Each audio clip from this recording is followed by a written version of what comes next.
வணக்கம், welcome to கன்னடிகார reviews.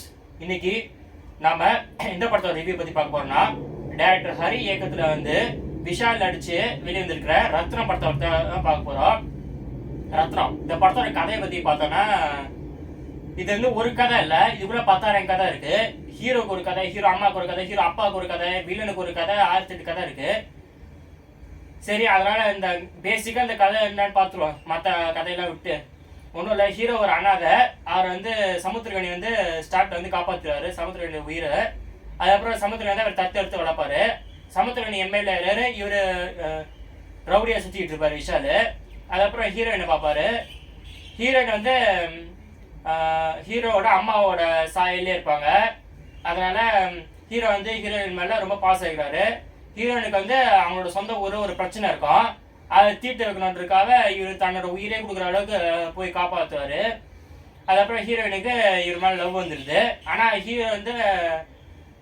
ஹீரோட அம்மா சாயில் இருக்கிறதுனால ஹீரோட அம்மா சாயில் இருக்கிறதுனால ஹீரோ ரிஜெக்ட் பண்ணிடுறாரு. அதனால கதையே இப்போ ரொம்ப தப்பாக இருக்குது கேட்கும் போதே.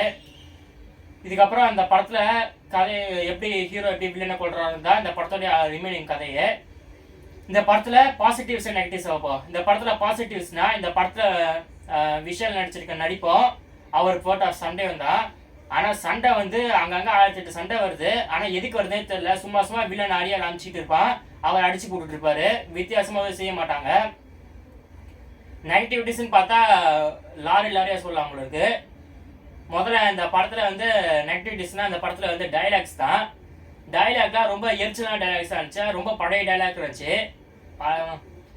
எப்படின்னா, அப்பப்போ விஷால் ஒன்று சொல்லுவார், நான் பணத்துக்காக கொலை செய்கிற பொறுக்கிலடா, கொள்கைக்காக கொலை செய்வேன்டா அப்படின்ட்டு அந்த மாதிரி ஏதோ டைலாக் சொல்லுவார். அதெல்லாம் அப்பப்போ சொல்லிட்டு இருக்கும்போது சிரிப்பு தான் வருது, எரிச்சலும் வருது. இதெல்லாம் இவர் சொல்றதுக்குல, இவர் சொல்ற டைலாக் சமுத்திரகனி சொல்றத ஒரு துளி அளவு கூட வராது. சமுத்திரகனி அதுக்கு மேலே சொல்லினே இருப்பார்.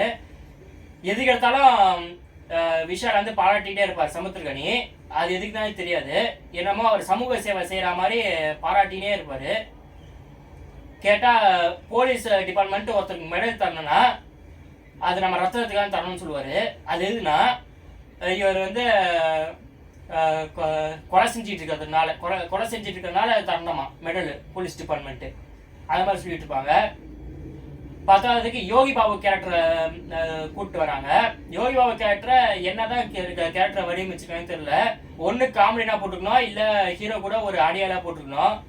இவர் ஒரு நேரத்தில் ஒரு பெரிய வில்லனா ரொம்ப வில்லனா பண்ணிட்டு இருப்பாரு, எல்லாத்தையும் அடிச்சு போட்டுட்டு. இன்னொரு நேரத்தில் காமெடி பண்ணிட்டு இருப்பாரு. அது ஒரு லாஜிக் வரும் அந்த கேரக்டர்ல. இந்த படத்தை ஹரி சார் டைரக்ட் பண்ணியிருக்காரு. ஹரி சார் டைரக்ட் பண்ணாலே அந்த படம் ரொம்ப விறுவிறுன்னு போன எல்லாருக்கும் தெரியும். இந்த சிங்கம் சீரீஸ் அதெல்லாம் எல்லாரும் பார்த்துருப்பாங்க. இந்த படம் அதே மாதிரி விறுவிறுன்னு தான் போகுது. ஆனால் விறுவிறுன்ட்டு ஏனோ தானன்னு போகுது, அதான் புரிய மாட்டேங்குது. விஷால் படம்னாலே இப்போ சமீபத்தில் மார்க் ஆண்டனி ரொம்ப பெரிய ஹிட் படமாக இருந்துச்சு. அது கொஞ்சம் வித்தியாசமாக நடிச்சிருந்தாரு, அவரோட ஒரிஜினல் கேரக்டரில் விட்டு. அவர் எப்படி வர்றாருன்னா, ஒரு மதுரையில் ஒரு ஆள் மாதிரி, மதுரையில் ஒரு ரவுடி மாதிரி, அந்த மாதிரி தான் 10 பேரை போட்டு பிறந்துட்டு இருப்பாரு. அவர் நல்லா ஹைட் அண்ட் வெயிட்டாக இருக்கிறதுனால, அவர் சண்டை போட்டுறதுனால அதுக்கு சீன்ஸ்லாம் பார்த்து ரொம்ப நல்லா இருக்கும். பார்த்தாதுக்கு அந்த டைலாக்லாம் ரொம்ப சூப்பராக இருக்கும், அவர் பேசுகிற டைலாக்லாம். ஃபார் எக்ஸாம்பிள், அந்த திமிரு படம், தாமிரபரணி படம், சண்டை கோழி படம், அந்த மாதிரிலாம் அதெல்லாம் நல்லா இருந்துச்சு. அதே மாதிரி டேரக்டர் ஹரி இயக்கத்தில் வர்றதுனால, அதுவும் விஷால் நடிச்சு வர்றதுனால, இந்த ஃபர்ஸ்ட் லுக்கெல்லாம் பார்க்கும்போதே தெரிஞ்சு போச்சு இது அந்த டைப் படம்னா. ஸோ அந்த மாதிரி நல்லா ரசித்து பார்க்கலாம், குடும்பத்தோடு உட்காந்து நல்லா ரசித்து பார்க்கலாம் அப்படின்ட்டு நினச்சி தான் இந்த படத்துக்கெலாம் போனேன். கடைசியில் ஹரி சொதப்பிட்டாரு.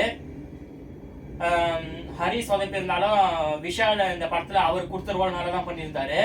எல்லாரும் நல்லா தான் நடிச்சிருந்தாங்க. இந்த கதை தான் ரொம்ப தடுமாறி போயிடுச்சு. இந்த கதையை ஒழுங்காக எடுத்திருந்தாங்கன்னா, கதையே ஒரு தேவையில்லை ஆக்சுவலி. இந்த மாதிரி படத்துக்கலாம் ஒரு நல்ல 4 காமெடி சீனு, 4 ஃபைட் சீனு, ஒரு நல்ல வில்லனு அப்படி இருந்தால் போதும். ஒரு நல்ல குடும்பம் அந்த மாதிரி வச்சு விஷால் வச்சு எடுத்திருந்தாலே நல்லா ஓடி. இந்த பூஜை படம் அந்த மாதிரிலாம். ஆனால் இந்த மாதிரி ரொம்ப கன்ஃபியூசிங்கான கதை கொடுத்துட்டாங்க. இந்த படம்லாம் செகண்ட் ஹாஃப்லாம் ரொம்ப தலைவலி இருந்துச்சு. ஃபர்ஸ்ட் ஹாஃப்ல லேசாக தலைவலி வரா மாதிரி இருந்துச்சு. சரி, செகண்ட் ஹாஃப் நல்லா இருக்கும்ட்டு செகண்ட் ஹாஃப் போய் பார்த்தா செகண்ட் ஹாஃப்ல தலைவலியே வந்துருச்சு. அந்த மாதிரி எடுத்து வச்சிருக்காங்க படத்தை. இந்த படத்தை யார் யாரெல்லாம் போய் பார்க்கலான்னு பார்த்தா, இந்த படம் வந்து ஒரு 2.5 மணி நேரம் ஓடும். 2.5 மணி நேரம் உங்களுக்கு போர் அடிச்சுன்னு பொழுது போடணும்னு நினச்சிங்கன்னா எந்த ஒரு லாஜிக்கும் எதுவும் எதிர்பார்க்காம சும்மா உட்காந்து பாருங்க. நீங்கள் ஒரு விஷால் ஃபேனாக இருந்தால் இந்த படம் வந்து உங்களுக்கு பிடிக்கும். குழந்தைகளுக்கு வந்து 4-5 ஃபைட் சீனு இருக்கிறதுனால விரும்பி பார்ப்பாங்க. அவ்வளோ தான் சொல்ல முடியும். So thank you.